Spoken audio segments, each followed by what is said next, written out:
Assalamualaikum warahmatullahi wabarakatuh.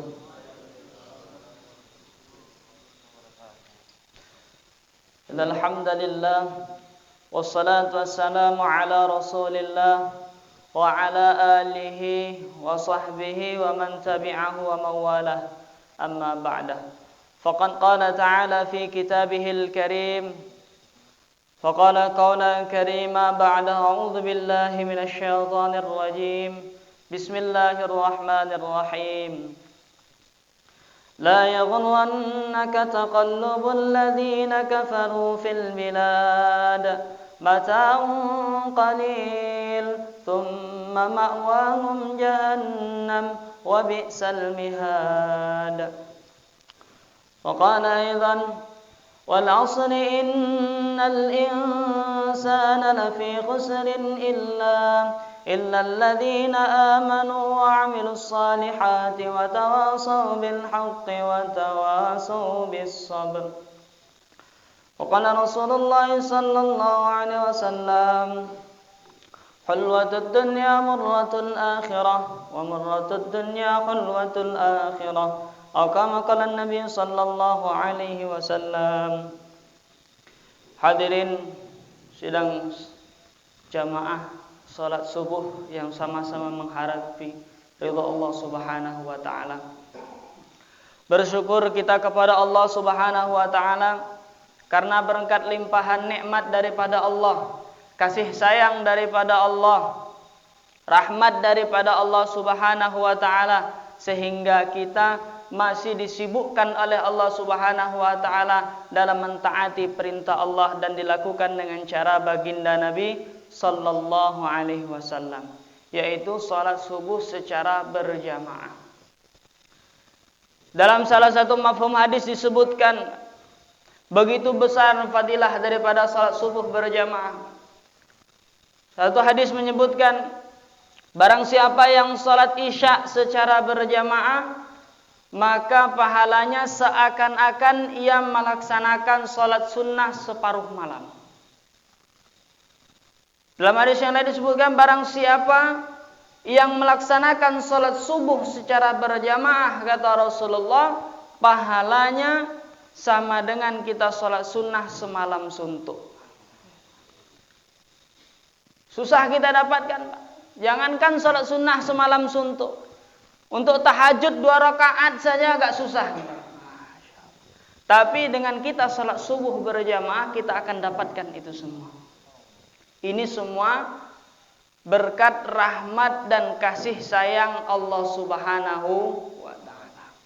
Dan tak lupa kita bersalawat kepada junjungan kita Nabi besar Muhammad sallallahu alaihi wasallam dengan lafaz Allahumma salli ala sayyidina Muhammad wa ala ali sayyidina Muhammad, yang mana berkat perjuangan beliau rela berkorbankan harta, diri, waktu, bahkan nyawa.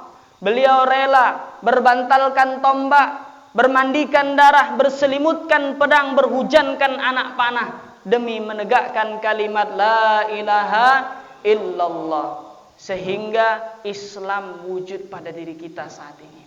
Insyaallah. Itu perjuangan baginda Nabi sallallahu alaihi wasallam. Hadirin jamaah salat subuh yang dirahmati Allah Subhanahu wa taala. Allah Subhanahu wa taala menciptakan seluruh yang ada di dunia ini. Makhluk-makhluk yang Allah Subhanahu wa taala ciptakan kurang lebih 18.000 jenis makhluk yang Allah Subhanahu wa taala ciptakan. Semua yang Allah ciptakan itu punya maksud dan tujuan. Dan di antara seluruh makhluk Allah Subhanahu wa taala yang paling mulia adalah manusia. Dalam Al-Quran Allah Subhanahu wa taala katakan laqad khalaqanal insana fi ahsani taqwim. Kata Allah, sungguh aku ciptakan manusia dengan sebaik-baik bentuk. Thumma radadnahu asfala safilin. Kemudian kata Allah, akan aku campakkan, akan aku lemparkan ke tempat yang serendah-rendahnya. Di sini ada keanehan. Allah ciptakan kita dengan sebaik-baik bentuk, dengan segagah-gagahnya manusia. Jadi tidak ada makhluk yang paling gagah daripada manusia. Tidak ada makhluk yang paling cantik daripada manusia. Maka kalau ada perempuan yang merasa dirinya tidak cantik, itu diragukan keperempuanannya, Pak. Begitu juga laki-laki. Kok tidak merasa gagah? Kan sudah Allah katakan, laqad khalaqnal insana fi ahsani taqwim, kata Allah. Kalian tuh sudah gagah, kok tidak merasa gagah? Diragukan kelaki-lakiannya. Maka kita ini adalah makhluk yang paling gagah. Tapi kata Allah, akan Allah campakkan ke tempat yang paling jauh, yang di dasar tempat yang paling hina. Tapi di sini ada pengecualian.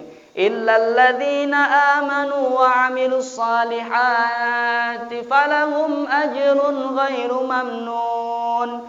Kata Allah, kecuali orang-orang yang beriman kepada Allah, mengamalkan amal yang baik sesuai dengan perintah Rasulullah sallallahu alaihi wasallam, sesuai dengan yang dicontohkan oleh baginda Nabi sallallahu alaihi wasallam, falahum ajrun ghairu mamnun. Mereka mendapatkan pahala yang tiada henti-hentinya, kata Allah.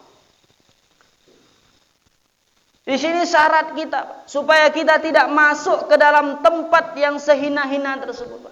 Apa itu syaratnya? Yang pertama adalah iman kepada Allah. Iman kepada Allah. Iman adalah sesuatu yang paling tinggi, Pak. Beramal bertahun-tahun tapi tidak punya iman kepada Allah, nggak akan dapat apa-apa, Pak.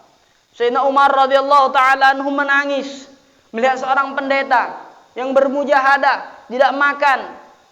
Pada siang hari, malam bertafakur, menangis. Sahabat bertanya, "Wahai Amirul Mukminin, kenapa engkau menangis melihat pendeta tersebut?" Apa kata beliau?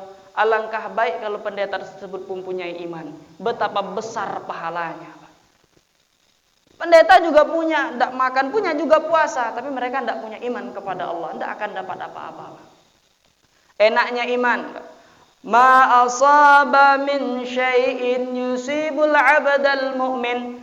Seluruh sesuatu yang terjadi pada orang yang beriman, baik itu bahagia, baik itu lagi sedih, baik itu lagi sakit, atau merasakan sesuatu yang paling sakit, itu semuanya ada pahalanya di sisi Allah Subhanahu wa taala. Bahagia, ucapkan alhamdulillahi rabbil alamin. Pahala bagi Allah. Lagi sakit, beristighfar kepada Allah Subhanahu wa taala. Itu semuanya kafarah dosa, menghapuskan dosa kita. Dapat pahala juga, Pak. Semuanya, itulah enak orang beriman. Semuanya menjadi pahala. Tidak ada yang menjadi asbab dosa, tidak ada. Kalau kita betul-betul beriman kepada Allah Subhanahu wa taala. Itu syarat yang pertama. Syarat yang kedua, wa 'amilus salihat, beramal saleh. Melakukan perkara yang diperintahkan oleh Allah sesuai dengan cara baginda Nabi sallallahu alaihi wasallam. Untuk apa? Untuk mendapatkan cinta Allah Subhanahu wa taala. Kalau Allah sudah cinta dengan kita, semuanya selesai. Urusan apapun yang kita butuhkan, kalau Allah sudah cinta dengan kita, Allah punya langit, Allah punya bumi, surga punya Allah, neraka pun punya Allah. Kalau kita ingin sesuatu, membeli tanah, yang punya tanah kita hubungi, bukan yang bukan punya tanah. Begitu juga surga punya Allah, ingin surga, dapatkan Allah Subhanahu wa taala. Para sahabat radhiyallahu taala anhum, mereka sudah mendapatkan cintanya Allah. Mereka bukan siapa-siapa, tapi siapa-siapa tunduk dengan para sahabat radhiyallahu taala anhum.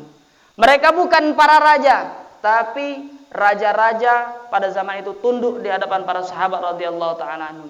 Kenapa? Mereka telah meraih cintanya Allah Subhanahu wa taala. Mereka tahu maunya Allah Subhanahu wa taala. Sekarang apa maunya Allah mereka tahu, Pak. Mereka tidak fokus dengan maunya mereka sendiri, Pak. Tidak fokus dengan maunya mereka sendiri. Yang penting maunya Allah Subhanahu wa taala. Wa qala al-Imam Al-Ghazali fil Ihya, Imam Al-Ghazali berkata dalam kitab Al-Ihya Ulumuddin, wa yurwa anna Allah Ta'ala, sesungguhnya Allah, diriwayatkan dalam suatu riwayat Allah Subhanahu wa taala berfirman kepada Nabi Daud, ya Daud, innaka turidu wa uridu. Wahai Daud, kata Allah, sesungguhnya engkau punya keinginan dan aku pun punya keinginan, kata Allah. Wa innama yakunu illa ma urid. Tapi sesungguhnya yang berlaku itu adalah maunya aku, kata Allah. Wa in sallamta lima uridu kafaituka ma turidu. Kata Allah SWT, kalau engkau pasrahkan dirimu untuk melakukan apa yang aku mau, maka akan aku berikan apa yang engkau mau. Itu janji Allah. Kalau engkau bebaskan dirimu dari yang lain, kau hanya fokus dengan maunya aku, kata Allah, maka akan aku cukupkan engkau, akan aku mudahkan engkau untuk mendapatkan maunya engkau. Wa illam tusallim, tapi sebaliknya kata Allah, wa illam tusallim lima urid. Tapi kalau engkau tidak mau menuruti maunya aku, at'abtuka fima turid. Aku akan susah-susahkan engkau, akan aku capek-capekkan engkau, susah payahkan engkau untuk mendapatkan apa yang engkau mau. Tsumma la yakunu illa ma urid. Dan kemudian tidak akan dapat juga kecuali apa yang aku mau dulu kau laksanakan, kata Allah. Kita punya mau, kita punya rencana, kita punya mau, punya problem, punya semuanya, kita ada yang mau. Tapi kata Allah Subhanahu wa taala, kalau engkau mau mudah untuk mendapatkan maunya engkau, kau turuti dulu maunya aku, kata Allah. Apa maunya Allah? Allah mau kita beriman sesuai dengan beriman kepada Allah 100%, Pak. Beramal soleh, melakukan perintah Allah, mendekatkan diri kepada Allah. Itu maunya Allah. Sahabat sudah dapatkan itu. Dapatkan cinta Allah. Kalau dunia kecil, Pak. Karena semuanya Allah yang ciptakan. Kalau kita dapatkan Allah, man wajadallah wajada kulla syai'. Kalau kita sudah dapatkan Allah, seluruhnya sudah kita dapatkan. Kita ambil ibrah dalam suatu ketika ada seorang pembantu, orang kampung. Beliau kerja di kerajaan. Orang kampung kerja di kerajaan. Jadi tukang kebun. Jadi orang kampung tersebut mendapat perhatian yang sangat lebih dari seorang raja. Dari seorang raja ini, ada satu raja ini memberikan perhatian yang lebih kepada orang kampung tersebut. Sehingga terjadi kecemburuan di antara para menteri dan prajurit. Terdengar kepada telinga raja, semuanya cemburu dengan orang kampung tersebut. Kenapa? Karena raja memberikan perhatian yang lebih. Sedangkan menteri yang dekat dengan raja tidak diperhatikan. Yang diperhatikan hanya orang kampung itu saja. Maka raja buat perkumpulan. Dikumpulkan semua menteri-menteri, prajurit-prajurit. Dikumpulkan semuanya. Apa yang raja katakan? Sekarang semua yang kalian pegang di dalam kerajaan ini akan menjadi milik kalian.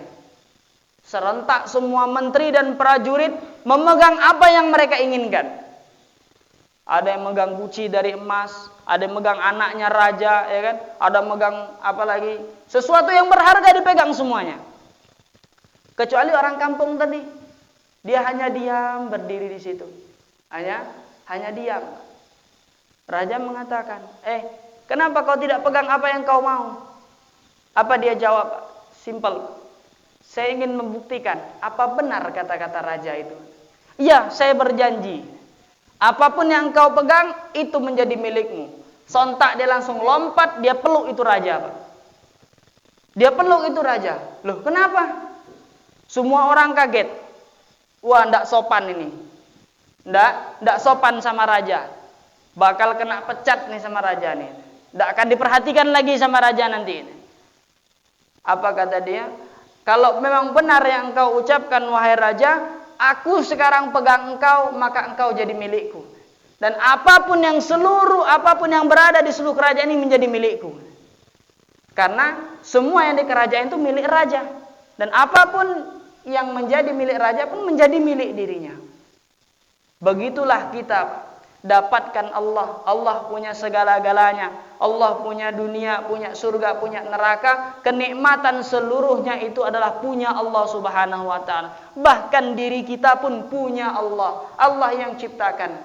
Kalau kita hendak menyelesaikan seluruh masalah-masalah kita, dapatkan cintanya Allah Subhanahu wa ta'ala. Tambah cemburu lagi, Pak. Akhirnya yang kedua kalinya raja pun membuat perkumpulan lagi. Apa yang dilakukan raja yang kedua kali? Raja berikan setiap satu orang palu. Diletakkan benda paling berharga di kerajaan tersebut adalah mutiara yang sangat besar, sebesar bola. Diletakkan di tengah-tengah mereka. Setiap semuanya diberi palu, termasuk orang kampung tersebut. Maka raja katakan, sekarang semuanya pecahkan itu mutiara. Itu barang berharga, paling berharga di kerajaan. Semuanya diam.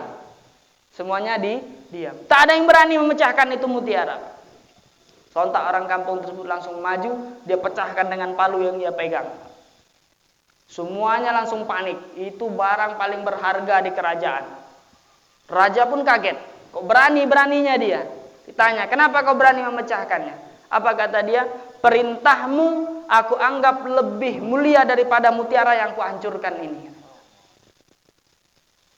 Maka di situ pun tambah kagum itu raja. Maka dari situ prajurit dan menteri-menteri semuanya angkat tangan sudah. Memang betul lah dia patut diperhatikan sama raja. Kenapa? Mementingkan apa yang dibutuhkan raja daripada dirinya sendiri. Ya. Tidak penting lagi diri dia siapa. Dia penting, yang penting raja. Begitu juga dengan kita. Tidak penting lagi urusan diri kita sendiri, yang penting urusan Allah Subhanahu wa ta'ala. Supaya apa? Dapatkan cinta Allah Subhanahu wa ta'ala. Sahabat radhiyallahu ta'ala anhum dapatkan cinta Allah.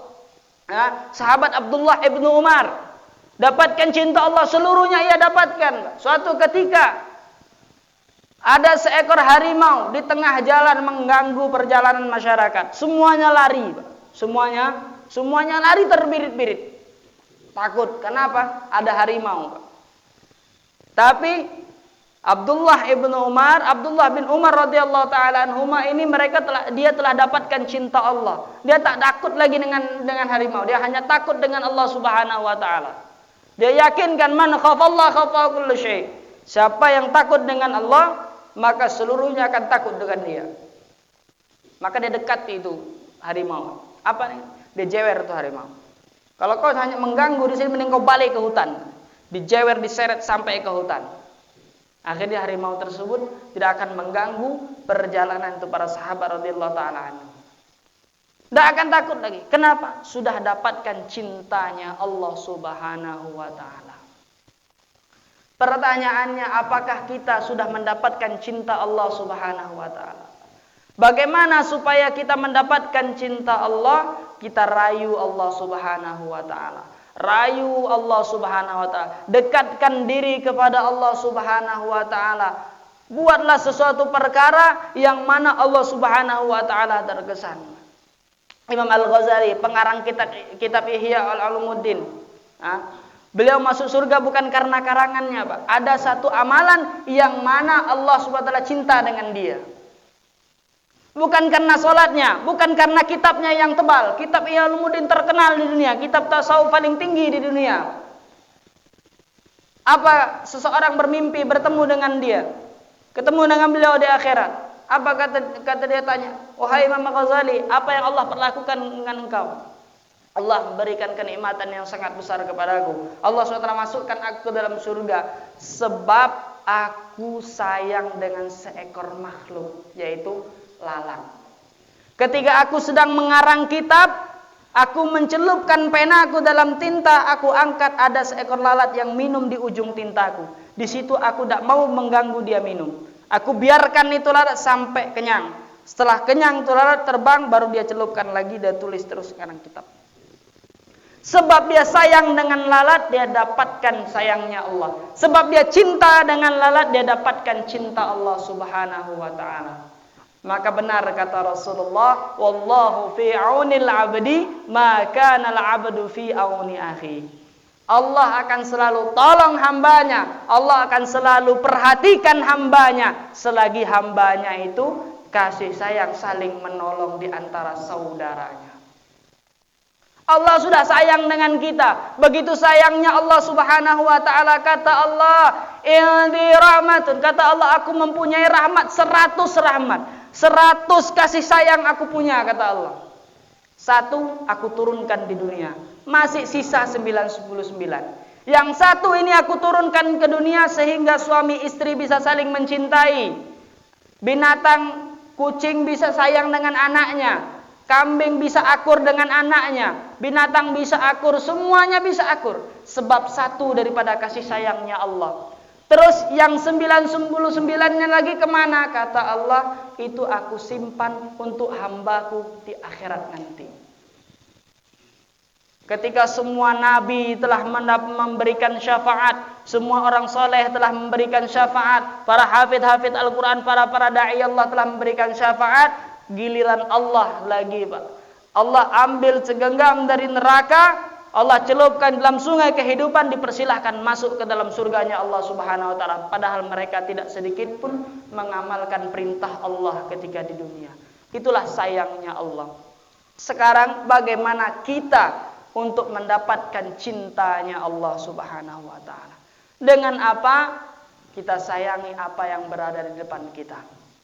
Orang Arab Baduy kaget melihat Rasulullah sallallahu alaihi wasallam menciumi anak-anak kecil. Rasulullah suka menciumi cucu beliau Hasan dan Husain. Orang Arab Baduy sontak kaget. Aku ini punya 10 anak, tak pernah aku ciumi. Tak pernah aku ciumi. Lihat betapa keras hati orang Arab Baduy. Di Indonesia, jangankan Arab Baduy, orang dusun, preman kota pun kalau sudah ketemu anak kecil mesti tunduk, mesti tunduk. Ketemu anak bayi itu sudah mesti sayang anaknya sendiri. Lihat Arab Baduy, 10 anaknya tidak pernah dia cium seumur hidup. Apa kata Nabi Sallallahu Alaihi Wasallam? Bagaimana kau akan dapatkan cintanya yang punya cinta, sedangkan kau tidak punya cinta dengan sesama? Siapa yang punya cinta? Yaitu Allah Subhanahu wa ta'ala. Raih cinta Allah dengan sayang kepada sesama. Raih cinta Allah dengan berkasih sayang dengan semua makhluk Allah Subhanahu wa ta'ala. Tidak ada pandang bulu. Saling membantu sesama. Berbuat baik kepada saudara kita. Tunaikan hak-hak saudara kita tanpa menuntut hak-hak mereka untuk ditunaikan. Tanpa menuntut hak-hak kita untuk ditunaikan oleh mereka. Itulah para sahabat radhiyallahu ta'ala anhum. Sehingga ketika sekarat pun mereka masih mementingkan saudaranya. Ketika perang Uhud telah usai, ada 3 orang sahabat yang telah sekarat. Yang satu ini punya saudara, datang membawakan air, ingin membantu saudaranya yang satu. Ketika mau dikasih minum, terdengar jeritan saudaranya di sebelah sana. Apa kata dia? Jangan, berikan yang di sana saja. Sana lebih membutuhkan. Lah tapi kau sedang sekarat, tidak apa-apa. Saudaraku lebih membutuhkan. Berangkat ke orang kedua. Ketika mau dikasih minum, terdengar lagi satu orang jeritan lagi. Kesakitan meminta bantuan. Apa kata yang kedua? Itu pergi yang ke sana. Di sana lebih membutuhkan lagi. Sampai yang ketiga, rupanya yang ketiga sudah syahid di jalan Allah Subhanahu wa ta'ala. Balik lagi orang kedua pun telah syahid. Balik lagi ke saudaranya yang pertama, beliau pun sudah syahid. Sudah meninggal dunia. Sehingga dalam keadaan sekarat pun mereka masih mementingkan saudaranya. Kita tidak dituntut seperti itu. Ketika sekarat kita tidak dituntut untuk bersedekah. Minimal, paling minimalnya ada rasa kasih sayang. Tidak mampu kita bersedekah harta. Minimal kata Nabi SAW biwajhin talik, dengan wajah yang ceria. Dengan wajah yang ceria, itu sudah menanamkan rasa senang di hati saudara kita. Ketemu dengan mereka, kita ceria, wajah kita senyum. itu sudah merupakan sedekah. Kata Nabi, tabassumuka fi wajhi akhika laka shadaqah. Senyummu di hadapan saudaramu adalah sedekah bagimu. Itu sudah cukup. Kenapa? Menanamkan rasa senang dalam hati seorang muslim. Siapa yang menyenangkan hati seorang muslim, kata Rasulullah, akan Allah Subhanahu wa taala senangkan di akhirat nanti. Kalau kita tidak mampu kasih harta, minimal senyum. Jangan cemberut depan saudara. Orang pun tidak enak jadi. Kalau kita muka cemberut aja depan seseorang, orang pun tidak enak jadi. Apa salah saya kok cemberut aja, kan bilang gitu kan. Seperti itu.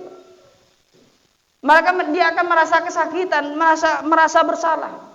Sedangkan kata Nabi SAW, barang siapa menyakiti saudara muslim, maka lebih besar dosanya daripada menghancurkan Ka'bah 15 kali.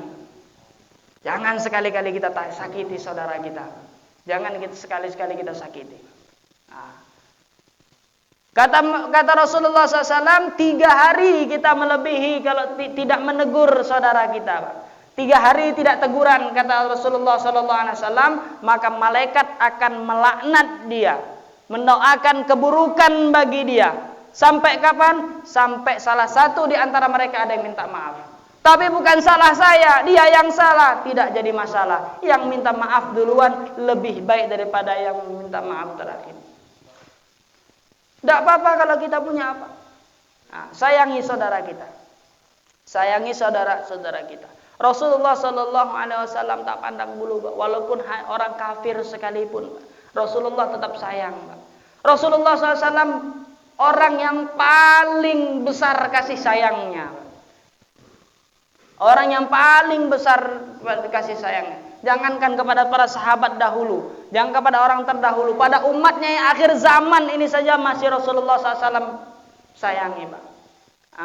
Pada suatu ketika Rasulullah SAW berdoa, ya Allah, ampunilah dosa-dosa umatku ya Allah. Ampunilah dosa-dosa umatku ya Allah. Tidak Allah jawab itu doa. Ulang lagi sampai 3 kali Nabi SAW berdoa. Sampai 3 kali Rasulullah SAW berdoa. Apa kata Allah? Aku telah turuti apa yang engkau mau, wahai Rasulullah. Setan ketika itu langsung tersungkur. Langsung tersungkur. Nangis. Kenapa nangis? Karena mendengar doa Rasulullah SAW dijawab oleh Allah SWT.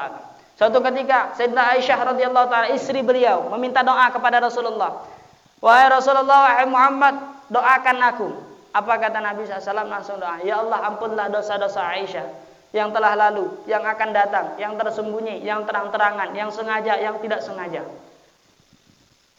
Spontan Sayyidah Aisyah radhiyallahu taala tersenyum, tertawa sehingga terbaring di pangkuan Rasulullah SAW. Rasulullah tanya, wahai Aisyah, kenapa engkau tertawa? Engkau suka dengan doaku? Aku sangat suka. Bagaimana aku tidak suka ya Rasulullah? Doamu begitu indah. Apa kata Rasulullah SAW? Wahai Aisyah, ketahuilah, itulah doa yang setiap hari aku ucapkan untuk umatku, kata Rasulullah SAW. Itu orang yang punya kasih sayang. Orang kafir tetap dikasih sayang oleh Rasulullah SAW. Ada satu orang tua yang setiap hari kebiasaan Nabi SAW menyuapi orang tua tersebut, dikasih makan, Pak. Padahal apa? Orang tua tersebut Yahudi, Pak, mengejek-ngejek Nabi SAW. Ketika disuapkan oleh Nabi SAW, apa kata orang tua tersebut? Jangan kau ikuti yang namanya Muhammad, dia itu gila, dia itu penyihir, dia itu Rasulullah apakah berubah raut? Tidak berubah sedikit pun, tetap kasih sayang, menyuapkan dengan lembut. Sebelum disuapkan itu makanan dihaluskan dulu. Walaupun sudah orang tua, giginya sudah ada. Dihaluskan dulu, disuapkan kepada. Kalau kita menyuapkan orang tua tersebut buta, buta. Kalau kita menyuapkan orang, ngejek-ngejek kita, mungkin sudah kita gitu kan, udah dikasih baik malah melunjak, gitu kan? Tapi Rasulullah tidak seperti itu. Rasulullah tidak seperti itu. Tetap dengan lemah lembut. Tetap dengan lemah lembut. Sehingga suatu ketika Rasulullah SAW meninggal dunia, Abu Bakar bertanya kepada putrinya Aisyah, adakah amalan yang pernah Rasulullah SAW lakukan dahulu yang pada saat ini belum aku lakukan? Apa kata Sayyidah Aisyah? wahai bapakku, seluruh yang dilakukan oleh Rasulullah sudah engkau lakukan. Sudah engkau lakukan. Kecuali satu, Rasulullah punya kebiasaan. Apa itu kebiasaan Rasulullah? Menyuapi orang tua Yahudi yang berada di ujung pasar. Maka bergegas Abu Bakar ambil makanan, pergi ke tempat orang tua tersebut. Dia suapi. Dia suapi. Masih sama, Pak. Orang tua tersebut masih ngejek-ngejek, yang buta lama kok enggak datang, kata dia. Seketika disuapin sama Abu Bakar, diejek-ejek Nabi SAW. Kesal Abu Bakar. Akhirnya apa? Tidak dihaluskan lagi, itu langsung dimasukin kasar-kasar seperti itu. Ini kok lain, gitu. Ini bukan orang yang pertama ini. Saya tahu ini. Orang yang pertama tidak pernah seperti ini. Tidak pernah seperti ini. Apa kata Abu Bakar? Jawab, orang yang pertama adalah Muhammad yang kau ejek-ejek dan dia sudah meninggal dunia. Spontan orang tua tersebut menangis. Akhirnya dia pun beriman kepada Allah Subhanahu wa taala. Asbab kasih sayang Rasulullah, asbab cintanya Rasulullah, orang tersebut pun masuk Islam. Sama dengan cerita seorang ulama bertetangga dengan orang Kristen. Bertahun-tahun bertetangga. Yang namanya tetangga. Ketika ulama tersebut meninggal dunia, orang Kristen pun ikut ngelayat, ikut datang ke rumah ulama tersebut karena udah bertahun-tahun bertetangga. Tanpa diketahui, kloset spitengnya itu melewati bawah rumah ulama tersebut, punya orang Kristen. Itu udah bocor bertahun-tahun. Jebol masuk ke ruangan rumah ulama tersebut bertahun-tahun. Hari-hari dia bersihkan sendiri itu. Orang Kristen yang baru bertamu ke situ baru mengetahui, loh, ini sejak kapan? Udah bertahun-tahun, kata istrinya. Kenapa enggak ngasih tahu? Dia melarang aku untuk mengasih tahu. Supaya kenapa? Takut engkau tersinggung. Takut apa? Takut engkau tersinggung. Seketika juga orang tersebut masuk Islam, Pak. Sebab kasih sayang. Tidak mau hati saudaranya tersinggung, Pak. Tidak mau hati saudaranya tersakiti. Ia korbankan, biarlah aku sakit, yang penting saudaraku tidak sakit. Kata Nabi SAW, barang siapa yang tidur pada malam hari ia dalam keadaan kenyang, sedangkan tetangga atau saudaranya ada yang tidur dalam keadaan lapar, ia bukan golongan umatku, kata Nabi. Maka cintailah saudara kita, sayangilah saudara kita, maka kita akan mendapatkan cintanya Allah Subhanahu wa ta'ala. Insyaallah semua bersedia ya, Pak. Mungkin ini saya dapat saya sampaikan. Ada benarnya datang daripada Allah Subhanahu wa ta'ala, ada salahnya itu karena kurang korbannya saya mengamalkan agama, mengamalkan perintah Allah Subhanahu wa ta'ala. Kepada Allah Subhanahu wa ta'ala saya mohon ampun, dan kepada bapak-bapak sekalian saya mohon memaafkan. Subhanallah wa bihamdihi, subhanakallahumma wa bihamdika, asyhadu an la ilaha illa anta, astaghfiruka wa atubu ilaik. Wabillahi taufiq wal hidayah. Wassalamu alaikum warahmatullahi wabarakatuh.